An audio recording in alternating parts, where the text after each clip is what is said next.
Olá pessoal, tudo bem com vocês? Tudo joinha? Beleza, que maravilha! Nesta videoaula eu vou apresentar para vocês algumas principais características das substâncias. Estas características em conjunto são utilizadas para identificar uma determinada substância. Item A. As substâncias apresentam propriedades físicas e químicas fixas e definidas em determinadas condições de temperatura e pressão.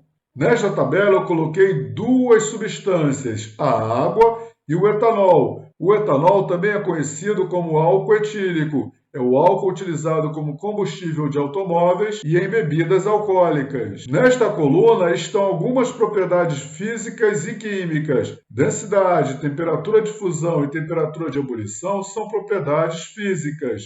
Cor, sabor, odor e capacidade de sofrer combustão são propriedades químicas. A densidade a 20 graus Celsius da água é igual a 1 grama por mililitro e a do etanol é igual a 0,79 grama por mililitro. A temperatura de fusão a 1 atmosfera da água é igual a 0 graus Celsius e a do etanol é igual a menos 114,3 graus Celsius. A temperatura de ebulição a 1 atmosfera da água é igual a 100 graus Celsius e a do etanol é igual a 78,4 graus Celsius. Quanto à cor, a água é uma substância incolor e o etanol também é uma substância incolor.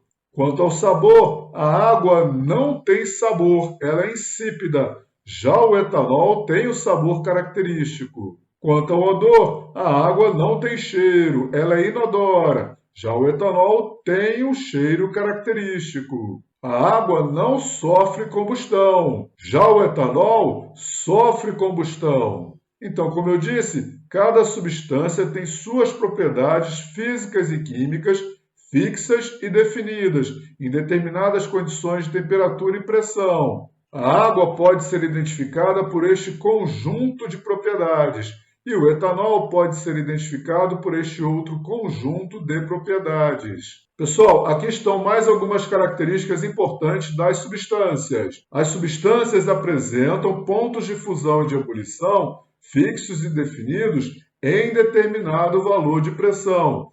Quando uma substância é aquecida ou resfriada, a sua temperatura permanece constante durante cada mudança de estado físico. Aqui está um gráfico que apresenta a variação da temperatura de uma substância ao ser aquecida à medida que o tempo vai passando. No eixo Y estão os valores de temperatura e no eixo X estão os valores de tempo. Considere que uma substância está sendo aquecida dentro de um recipiente sob determinada pressão externa. No tempo inicial, a temperatura da substância é lida neste ponto do gráfico, e o estado físico da substância é sólido. À medida que a substância vai sendo aquecida, a sua temperatura vai aumentando. No tempo igual a T1, inicia a fusão da substância. Aqui está o ponto de fusão ou temperatura de fusão da substância. Durante a fusão, o sólido vai derretendo e se transformando em líquido. Portanto, durante todo o tempo em que ocorre a fusão, no recipiente coexistem sólido e líquido. Observe que durante toda a fusão, a temperatura da substância permanece constante. É igual à sua temperatura de fusão. Enquanto há sólido, a temperatura da substância não se altera. Quando todo sólido desaparece, a temperatura volta a aumentar e no recipiente só há líquido. No tempo igual a T3, inicia a ebulição do líquido. Aqui está o ponto de ebulição ou a temperatura de ebulição da substância. Após o início da ebulição, à medida que o tempo vai passando, a temperatura permanece constante e o líquido vai passando para o estado gasoso, se transformando em vapor.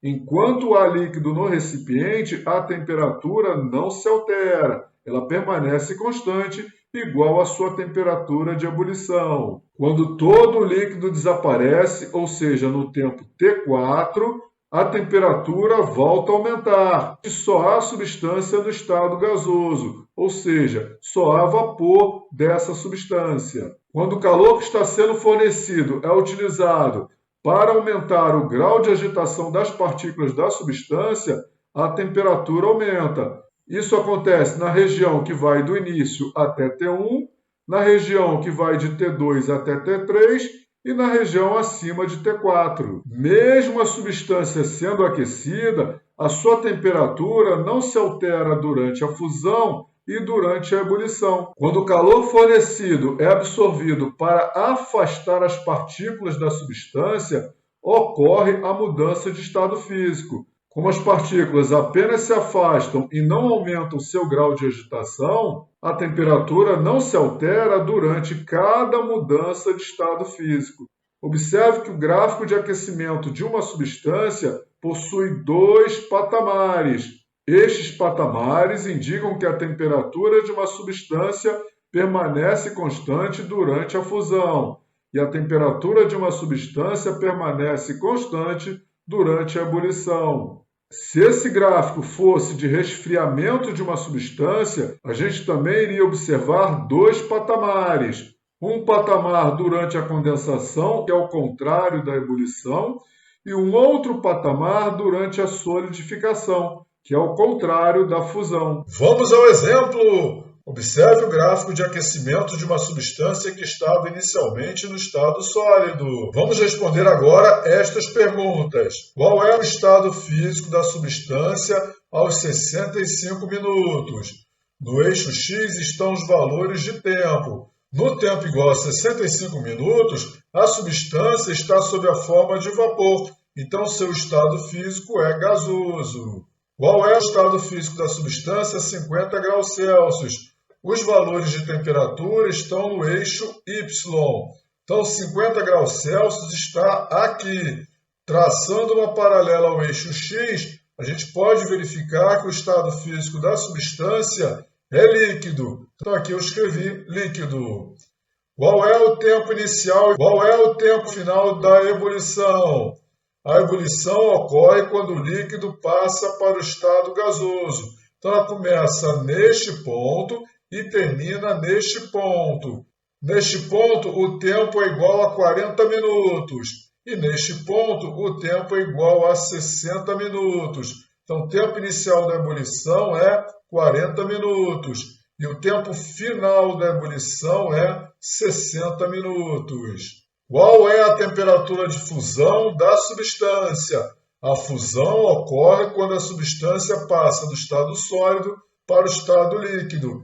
Este fenômeno está ocorrendo na temperatura de 40 graus Celsius. Então, eu coloquei aqui 40 graus Celsius. Pessoal, não esqueçam as unidades de medida. A unidade de tempo deste gráfico é minuto. Então, coloque aqui certinho. Não se deve colocar apenas 40 e nem 60. Deve-se colocar 40 minutos e 60 minutos, pois apenas o valor numérico não significa absolutamente nada. A mesma coisa vale para a unidade de temperatura. Não coloque apenas 40 graus, coloque 40 graus Celsius. A unidade de temperatura deste gráfico é graus Celsius. Se a ebulição começou em 40 minutos e terminou em 60 minutos, ela durou 20 minutos. O tempo de duração da ebulição depende da quantidade de líquido que está no recipiente e da quantidade de calor que está sendo fornecida para esse líquido. Da mesma forma, o tempo de duração da fusão depende da quantidade de sólido que está no recipiente e da quantidade de calor que está sendo fornecida para este sólido. Considerando a mesma quantidade de calor sendo fornecida, quanto maior é a quantidade de sólido desta substância, maior é o tempo de duração da sua fusão. Quanto maior a quantidade de líquido dessa substância, maior é a duração da sua ebulição. E não se esqueça, um detalhe importante, a temperatura de fusão e a temperatura de ebulição não dependem da quantidade de substância presente no recipiente. Considerando o mesmo valor de pressão, estas temperaturas dependem apenas de quem é a substância. Beleza? Esta aula merece um like bem bonitinho, não merece? Então o que você está esperando? Deixa aquele seu like bem bonitinho e não se esqueça de se inscrever no meu canal. Já estou indo. Muito obrigado por você ter assistido essa videoaula até o final. Um grande abraço. Tchau, tchau. Fui!